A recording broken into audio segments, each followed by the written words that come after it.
Episode 3 Customer Service. When I was 15, I got my first job. I worked at a Publix grocery store. That job taught me a few things that I will never forget. 1. Working when you're a kid teaches you discipline and respect. 2. The value of $1. 3. It helps you figure out all the things that you don't want to do and will push you into the right direction of what you're meant to do. Let me explain. 1. Discipline and respect. Working at any job that involves customer service will teach you discipline and respect. These are essential in being successful at this type of job. Bagging someone else's hard-earned groceries for their family will very quickly teach you to be disciplined with your bagging strategy and respect the person who you're bagging groceries for. It is a both humbling experience as well as one full of pride. Publix makes you wear a pin that says "No tipping, please." Their philosophy is that they pay their employees very well, even the baggers. I can vouch that they definitely paid very well for a teenager bagging groceries. They take care of their managers as well. It's one of the few companies that allow their workers to work from the bottom up and become upper-level management despite your level of education or other related circumstances. And they don't want their customers to have to pay more for a service that is included in the price of their purchases. Sometimes the customers will sneak you a few dollars if they appreciate you bagging their groceries properly. These tippers are almost always someone who had to bust their ass as a kid in a similar job and tips when they see you learning these lessons. It's almost a nod that you're on the right track. How do I know? Almost every time I received a tip, it was followed by some words of wisdom. And one time, I fit 2 whole shopping carts full of groceries and paper bags into this guy's Porsche. I was really into cars as a kid, and I still really like them. The first thing that you need to know about a Porsche, if you don't already, is that the trunk is in the front and the engine is in the back. Loading groceries and paper bags into that car is like playing a very delicate game of Tetris. Good thing I'm pretty good at that game.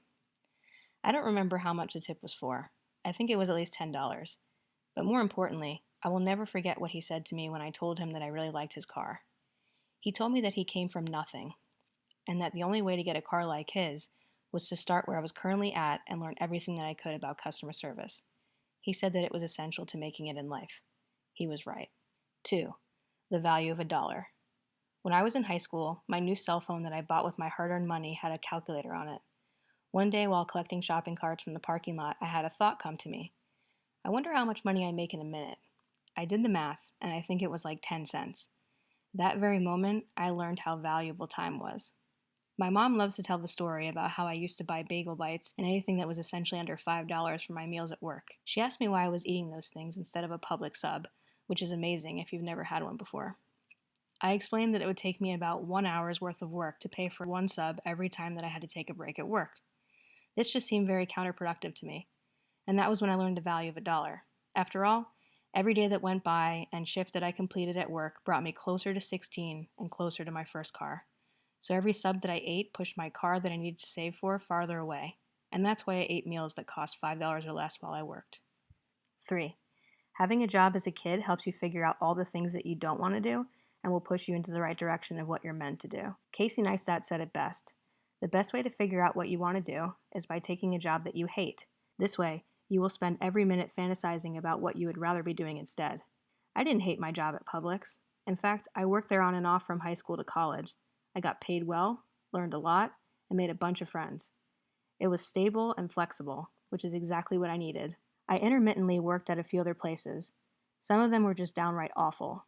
These other jobs I never ever wanted to have to do again. And while I worked at other places, I thought a lot about what I'd rather be doing instead.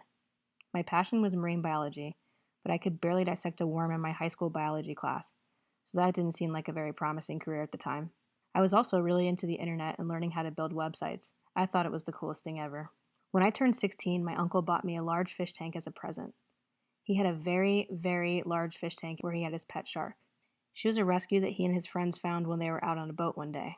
They found her tangled in a fishing line. They freed her from the line, but she was in really bad shape. So he brought her home and nursed her back to health. I thought she was the most amazing animal that I had ever seen. She would follow me if I walked past the tank, and she was really sweet. So naturally, when my uncle got me my first big tank, I got a shark too. I learned so much from living with that shark. The biggest thing was that they are not at all what they are made out to be. Long story short, as I got older, I learned about the terrible things that happen to them, the environmental issues that they face, and that it is 100% not true that they will only grow to the size of your aquarium. There are many more details to the full story of how I ended up to where I am today, but I will tell those parts of the stories throughout this video series. Today, I own a digital marketing consulting business and my passion project Aquaperil. And as for the Porsche guy, he was right. I still smile when I see a Porsche that looks like his. It wasn't about the car. That was merely a result of his understanding of the importance of customer service. It was about the value that you get from a company that prides itself on customer service and takes care of its people, from the people who bag the groceries up to top level management. The lessons that I learned at that grocery store help me every day in my own business today when I deal with people. Customer service is a really tough job, and it takes a special kind of person to provide the level of customer service that Publix does. They know that, and that's why they only promote the best of the best to be their managers, and they hire from within. Every manager at that store at some point worked as a bagger and worked their way up to the top. No matter what your passion is, being good at customer service will always place you a step above the competition. I will forever respect people behind a counter or anywhere where I am being served by someone else. They are a different level of awesome, and no matter what position they take or business that they create, they will do well no matter what they end up doing because of it.